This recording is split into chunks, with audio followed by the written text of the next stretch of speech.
नमस्कार साथियों, सत्य कहानी में आपका स्वागत है। अगर आप पहली बार हमारे चैनल पर आए हैं तो चैनल को सब्सक्राइब करके बेल आइकन ऑन कर लीजिए। श्री कृष्ण कहते हैं कि सोचो, यदि नदी बीच में ही बहना छोड़ दे तो क्या होगा। उसका पानी ठहर जाएगा और वह कुछ ही दिनों में सूख कर नष्ट हो जाएगी। यही हमारी जिंदगी में होता है। यदि सफल होने के लिए आप कोई लक्ष्य तय करते हैं और उस लक्ष्य तक पहुंचने की पहली शर्त यह है कि आपको लगातार अपने लक्ष्य की ओर बढ़ते रहना है। यदि कहीं रुके तो असफलता निश्चित है। अपने मनपसंद लक्ष्य तक पहुंचना आसान कार्य नहीं होता। यदि आसान होता तो आज दुनिया के सभी लोग सफल होते। सफलता के रास्ते में बहुत सी बाधाएं सामने मुंह फैलाए खड़ी मिलती है। ये बाधाएं हमें रोकने की पूरी कोशिश करती है। जो लोग मन से कमजोर होते हैं, जिनका आत्मबल बहुत कम होता है, वह इन परेशानियों के आगे झुक जाते और असफलता को स्वीकार कर लेते और बाद में अपने भाग्य को कोसते। लेकिन कुछ वीर लोग इन परेशानियों का सीना तानकर सामना करते। भले ही लक्ष्य तक पहुंचने की गति में कुछ समय के लिए कमी आ जाए, लेकिन रुकते कभी नहीं है। और जो रुकते नहीं है उन्हें अपनी मंजिल तक पहुंचने से कोई रोक ही नहीं सकता। ध्यान रखिए, लक्ष्य तक पहुंचने के लिए लगातार चलते रहना पहली शर्त है। लगातार बहती नदी ही अपनी मंजिल प्राप्त कर पाती है। समय हमेशा चलता रहता है, इसलिए दुनिया का हर इंसान समय का गुलाम है।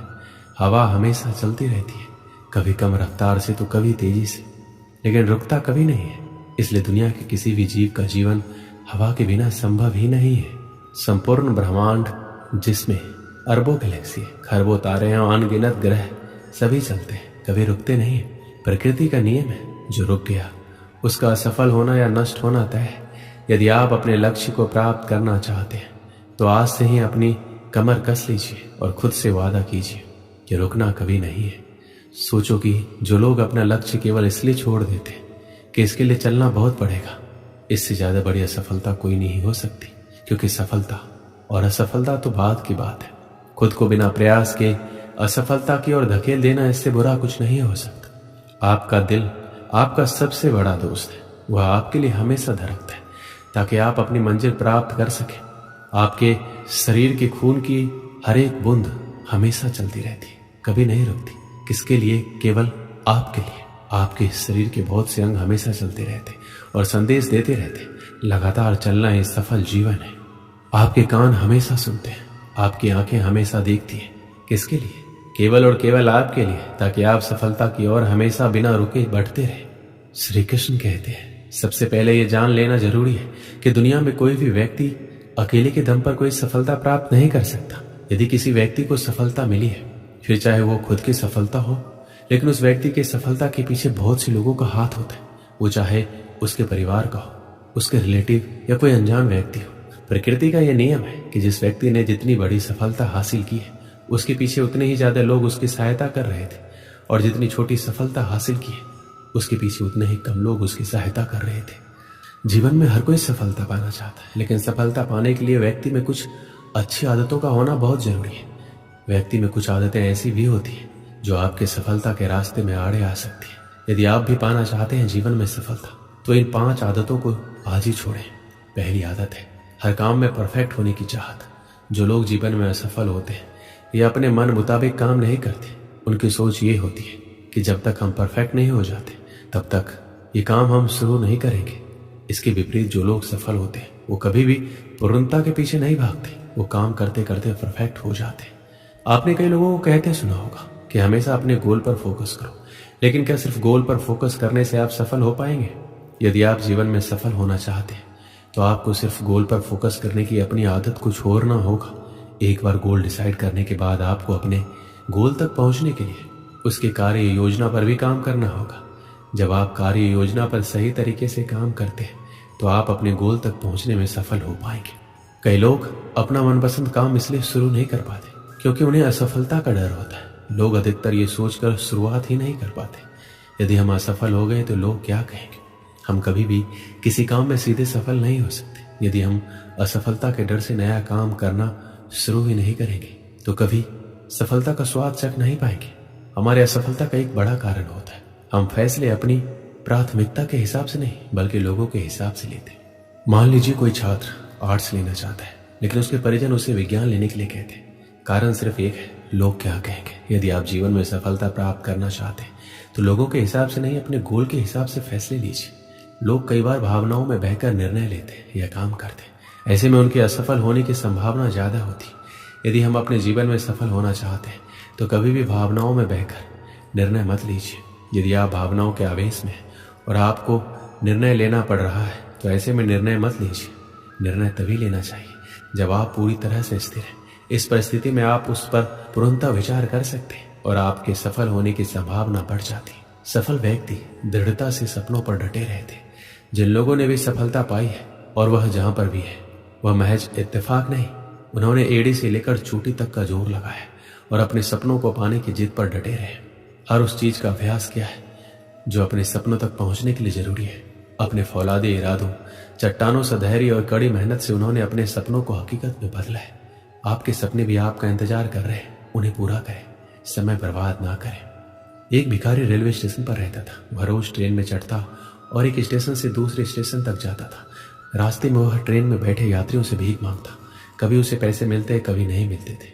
उसकी जिंदगी इसी ट्रेन में इधर उधर आते जाते और भीख मांगते गुजर रही थी। एक दिन वह रोज की तरह ट्रेन में चढ़ा, उसमें बैठे यात्रियों से भीख मांगने लगा।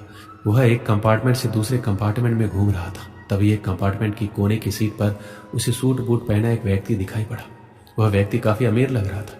भिखारी ने सोचा कि इस मालदार आदमी से ज्यादा भीख मिलने की गुंजाइश है। वह उसके पास पहुंचा और पैसे मांगने लगा। सूट बूट पहने व्यक्ति ने उसे पैसे देने से इनकार कर दिया, लेकिन भिखारी डटा रहा, उसके पीछे पड़ गया। भिखारी की इस हरकत पर उस व्यक्ति को गुस्सा आ गया। गुस्से में वह बोला, बड़े अजीब हो, मैं तुम्हें पैसे देने से मना कर रहा हूं और तुम मेरे पीछे पड़ गए। चलो ठीक है, मैंने तुम्हें पैसे दे भी दिए, तो ये बताओ कि बदले में तुम मुझे क्या दोगे। ये सुनकर भिखारी सोच में पड़ गया। कुछ देर सोचने के बाद बोला, साहब मैं आपको क्या दे सकता हूँ, मैं तो एक भिखारी हूँ, लोगों से मांग मांग कर अपना पेट भरता हूँ, किसी को कुछ देने की मेरी औकात ही नहीं है। जब किसी को कुछ दे नहीं सकते तो मांगा भी मत करो। सूट बूट पहने व्यक्ति ने भिखारी से कहा और उठकर वहां से चला गया। उस दिन भिखारी जब ट्रेन से उतरा तो सोचने लगा, मैं लोगों को क्या दे सकता हूँ। नजर इधर उधर दौड़ाने पर उसे फूलों से लदे कुछ पौधे दिखाई पड़े। उसने सोचा जब कोई मुझे भीख देगा तो बदले में मैं उसे एक फूल दे दिया करूंगा। उस दिन के बाद वह अपने साथ एक झोले में फूल रखने लगा। जब भी कोई उसे भीख देता वह झोले में से निकाल कर एक फूल उसे दे देता। भीख देने वाला यह देखकर खुश हो जाता। भिखारी को भी ये बड़ा अच्छा लगता। एक दिन ट्रेन में भिखारी को वही सूट बूट वाला आदमी फिर से दिखाई पड़ा। भिखारी उसके पास गया और बोला, साहब आपके पास मेरे पास आपको देने के लिए कुछ है, आप मुझे कुछ पैसे दे दो। उस व्यक्ति ने अपनी जेब से कुछ पैसे निकाले और भिखारी को दे दिए। बदले में भिखारी ने अपने झोले में से एक फूल निकालकर उसे दिया। वह व्यक्ति खुश हो गया और बोला, मुझे लगता है कि तुम अब व्यापार सीख गए हो, तुम्हें लेन देन का समझ आ गया है। जब तक किसी को कुछ दे नहीं सकते तो लेना नहीं चाहिए, समझे। उस व्यक्ति का स्टेशन आ गया था। वह ट्रेन से उतरकर चला गया, लेकिन उसकी कई बात भिखारी के दिमाग में घर कर गई। वह ट्रेन से उतरा तो प्लेटफॉर्म पर खड़े होकर जोर जोर से चिल्लाने लगा, मैं भिखारी नहीं व्यापारी हूँ, अब मैं भी सूट बूट पहनकर घूमूंगा, मेरे पास भी ढेर सारे पैसे होंगे। लोगों ने उसे ऐसे चिल्लाते देखा तो सोचा भिखारी पागल हो गया। उस दिन के बाद 6 महीने तक भिखारी ना स्टेशन पर ना ही ट्रेन में नजर आया। 6 महीने बाद एक दिन ट्रेन में 2 सूट बूट पहने व्यक्ति मिले। एक व्यक्ति ने दूसरे व्यक्ति से कहा, आपने मुझे पहचाना, हम पहले 2 बार मिल चुके हैं। दूसरे व्यक्ति ने उत्तर दिया, नहीं तो मुझे ऐसा नहीं लगता, मेरे ख्याल से हम पहली बार मिल रहे हैं। दूसरे व्यक्ति ने कहा, आपको शायद याद नहीं है सर, मैं वही भिखारी हूँ जिसे पहली बार आपने सिखाया था कि लेन देन कितनी बड़ी बात होती है, और दूसरी बार सिखाया कि मैं भिखारी नहीं व्यापारी भी बन सकता हूँ, बशर्ते मैं अपनी सोच बड़ी कर लूँ। आज देखिए मैं एक व्यापारी बन गया हूँ। आपकी बात मानकर शुरुआत में मैं फूल तोड़कर बेचने लगा, कुछ पैसे जमा हुए तो मैं फूल खरीद कर बेचने लगा। आज मेरा फूलों का बहुत बड़ा व्यापार है। सब कुछ आपसे सीखा है, आपका बहुत धन्यवाद सर, मेरी जिंदगी बदलने के लिए। इस कहानी से हमें क्या सीख मिलती है? जब तक हम अपनी सोच बड़ी नहीं करेंगे जिंदगी एक ही रास्ते पर चलती रहेगी। अपनी सोच बड़ी कीजिए, जिंदगी बदल जाएगी। हम हमेशा छोटी सी चादर में सिमटे रहते और सोचते हैं हमारी पहुंच बस इतनी है, इससे आगे हम बढ़ नहीं सकते। अपनी चादर बड़ी करें, उसे और फैलाएं। जीवन में तरक्की आपका इंतजार कर रही है, बस जरूरत है बड़ी सोच के साथ कड़ी मेहनत की। सफलता आपके कदम चूमेगी। दोस्तों इस वीडियो में बस इतना है, मिलते हैं अगली वीडियो में, अपना ख्याल रखिएगा। और हाँ, इस वीडियो से कुछ ज्ञान मिला हो तो वीडियो को लाइक करके चैनल को सब्सक्राइब कर लीजिए और एक प्यारा सा कमेंट में जय श्री कृष्णा लिखना ना भूले। जय श्री कृष्णा।